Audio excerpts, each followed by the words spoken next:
Hi, this is Jacob from KVAEN, and you're listening to Rockum Radio.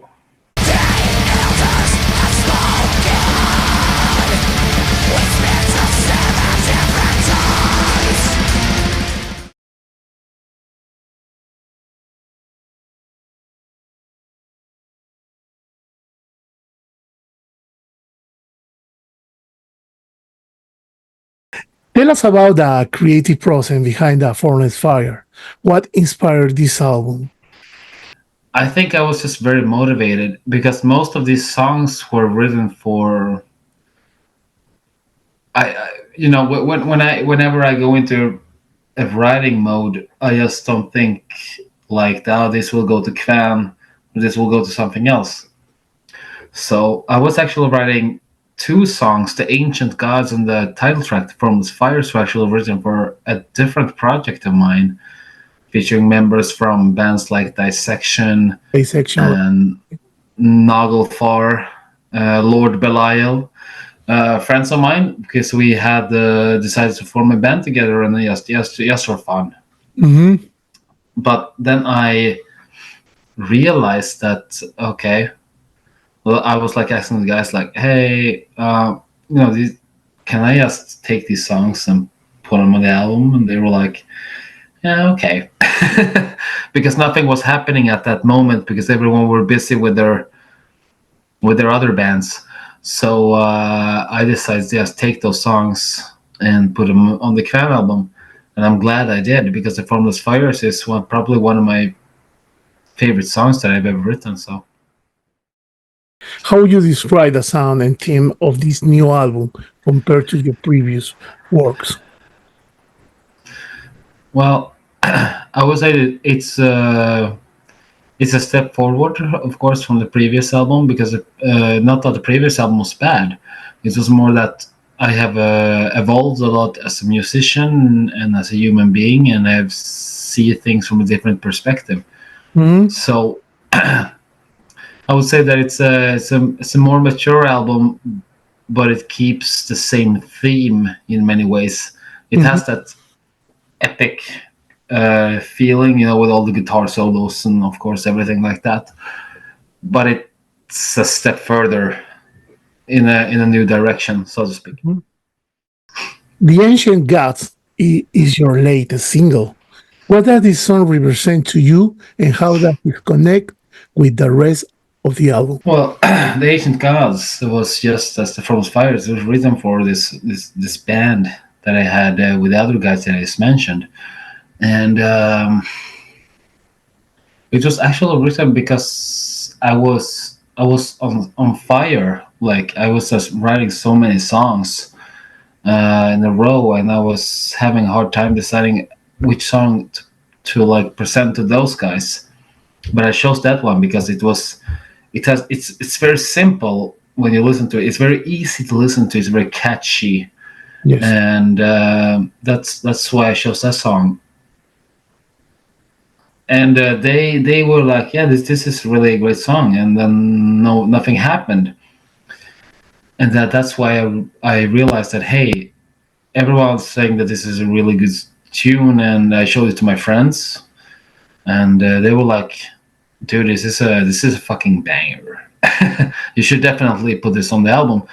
And that's how that song came to be, like the second single. Wow. Because I think I think you should show some diversity also when you put out singles. It shouldn't just be blast beats, all the time. There should be room for something else. And this song has something for everyone. It has that melody, that's the guitars, it has the vocals, it's not too fast and it's not too slow. So there's something for everyone, I think. Basilic and the Dust song explore mythological and cultural themes. What drew you to these stories to include them into the album? Well, the basilisk is the king of serpents. And there is a story, if you look into the eyes of the basilisk, then you'll, you won't even have the chance, because when you look into the eyes of them, you're already dead. and it consumes your soul. So Wow. that's the story about the basilisk. The basilisk is the king of serpents. There is nothing above it. And the song is about a Norse ritual that's called Ättestupa, or the Ättestupa, where sick people and people who couldn't really provide for the tribe jumped off a huge cliff to die. By their own will, because they couldn't provide for their family or tribe anymore. So they were just taking up space. Wow. That's what the song is about. The Deda song. Yeah. And there are of course people who have been doing studies about this. Has this really happened? Has it not? Some say that it has happened, and some people say that it hasn't happened. So that's also what brings me to the conclusion that I should really do a song about this, because I think it's really interesting. Yes, as a teacher, you should read a lot. Yeah, I do, and a lot of it, and most of it is written so many years ago that it's hard to define what that really actually means. But the word ättestupa is still a word commonly used. What was it like working with Fredrik Andersen on drums and guest musicians like Sebastian Ransted and Chuck Moe on guitar solo? Well, I've known Fredrik now for almost 4 years. I mean, we've been touring and busting our asses off together for throughout so many shows and tours that it's what can I say? I mean, he's a really talented drummer and musician with so much knowledge, and it's very inspiring to work with him, because I learned a lot from all this knowledge. He was the drummer for On the Marth. I mean, one of the biggest metal bands on this planet. Mm-hmm. He played with them for like 20 years almost. So I pick up new stuff all the time, and I'm very grateful for that. And talking about like Sebastian and Chuck, who are very good friends of mine, I just find it very they're just such good people, and they're I'm so happy that I can call them my friends, and that they actually, that's why I asked them to be on the album, because they're my friends. It's not because I want to show off or anything, like, oh, look who I got on the album. No, it's because they're my friends. I mean, Sebastian and I talk, or Sebastian and I, we even participate on each other's projects. I mean, I played on his solo stuff with Aphelion, and I did some vocals and stuff, and Chuck and I mean, we've been good buddies now for couple of years, and it was just a pleasure now that we actually had the time to do this. Wow. What message or feeling do you hope to convey to your listeners through the Formless Fire? The only feeling that I want people to feel is that it feels that whatever that the music and the lyrics and the vocals, that everything that I'm saying is convincing. That I am convincing about that this is not just a fucking joke, that yes, that they feel what I'm saying, that's the most important part. And I don't care if people find my music that it sucks, I can't stand it, but that means that they feel something with it, at least. Okay. That means that okay, it's not appealing to them, but they feel something. They feel like, no, this is shit, this is not for me, that it's bad, but they feel something. That's the most important part for me. I don't care, but when someone feels I don't feel anything, that means that, okay, this person doesn't feel any connection to the music at all. But at least like the feeling that I'm hoping for is that that I can feel that most people feel a sense of like, that they're being convinced of what I'm trying to say and feel. Can you share some insights into the lyrics of The Perpetual Darkness? What is the story behind the song? Well, it's a very complex song, but yeah, I was I never fitted in with any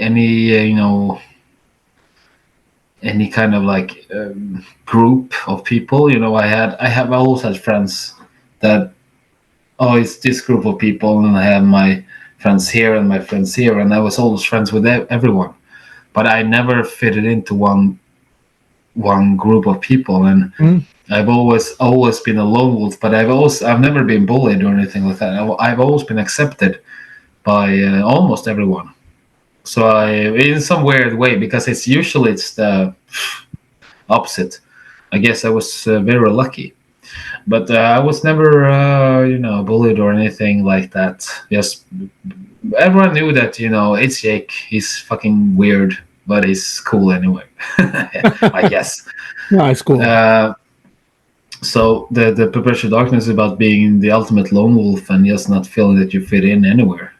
And it's not even a bad thing. I mean, but of course the song has many more meanings to what I'm referring to as a lone wolf, and that's not something that I don't feel very comfortable talking about in public. What was the inspiration behind the album artwork for the Formless Fires?